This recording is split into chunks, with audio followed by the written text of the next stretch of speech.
రాజులు 17.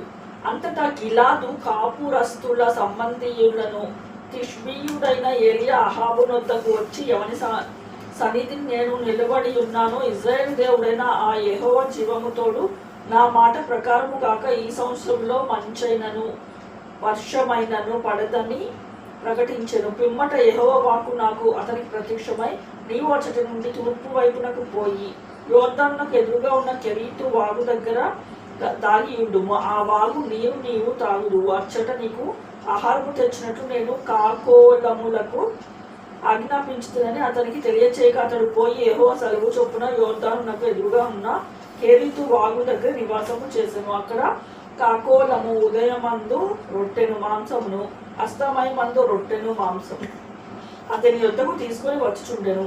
అతడు వాగు నీరు తాగుచూ వచ్చెను. కొంతకాలమైన తరువాత దేశంలో వర్షము లేక ఆ నీరు ఎండిపోయాను.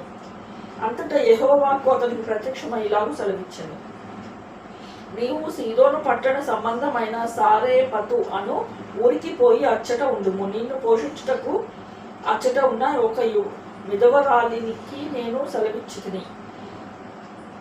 అందుకతడు లేచి సారేపతునకు పోయి పట్టణపు గవిని యొద్దకు రాగా ఒక విధవరాలు అచ్చట కట్టెలు ఏరుచుట చూచి ఆమెను పిలిచి తాగుటకై పాత్రతో కొంచెం నీళ్లు నాకు తీసుకొని రమ్మని నేను వేడుకొనెను.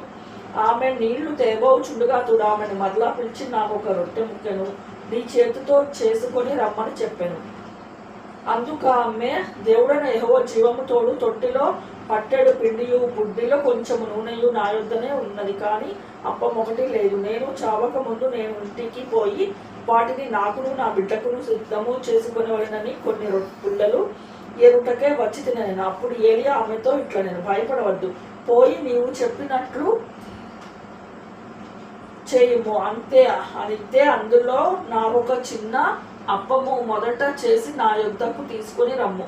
తర్వాత నీకును నీ బిడ్డకును అప్పములు చేసుకుని భూమి మీద యెహోవా వర్షము కురిపించు వరకు ఆ తొట్టిలో ఉన్న పిండి తక్కువ కాదు, బుడ్డెలో నూనె అయిపోయినదని ఇశ్రాయేలుల దేవుడైన యెహోవా సెలవిచ్చి ఉన్నాడు అని. అంతటా ఆమె వెళ్ళి ఏలియా చెప్పిన మాట చొప్పున చేయగా అతడు ఆమెయు ఆమె ఇంటి వారు అనేక దినములు భోజనము చేయించు వచ్చింది.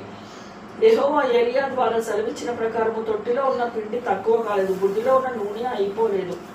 అటు తరువాత ఆ ఇంటి యజమానురాలైన ఆమె కుమారుడు రోగి ప్రాణము నిలువ జాలినంత వ్యాధి కలవాడైన. ఆమె ఏలియాతో, దైవజనుడా, నా యొద్దకు నీవు రాని మిత్తమేమి, నా పాపమును నాకు జ్ఞాపకము చూసుకుని నా కుమారుని చంపుటకై నా యొద్దకు వచ్చితివా అని మనవి చేయగా అతడు, నీ బిడ్డను నా చేతికిమ్మని చెప్పి ఆమె కౌగిలిలో నుండి వాని తీసుకొని తానున్న పై అంతస్తు గదిలోకి పోయి తన మంచము మీద వాని పరుండ పెట్టి, యెహోవా నా దేవా, నన్ను చేర్చుకొని నా విధవరాలి కుమారుని చంపునంతగా ఆమె మీదకి కీడు రాజేసితివా అని యెహోవాకు మొరపెట్టి ఆ చిన్నవాని మీద ముమ్మారు తాను చూచుకొని, యెహోవా నా దేవా, నా మొర ఆలకించి ఈ చిన్నవాణిని ప్రాణము మరలా నా రానిమ్మని యెహోవాకు ప్రార్థించగా యెహోవా ఏలియా చేసిన ప్రార్థన ఆలకించి ఆ చిన్నవానికి ప్రాణము మరలా రాణించుటకు వాడు బతికెను.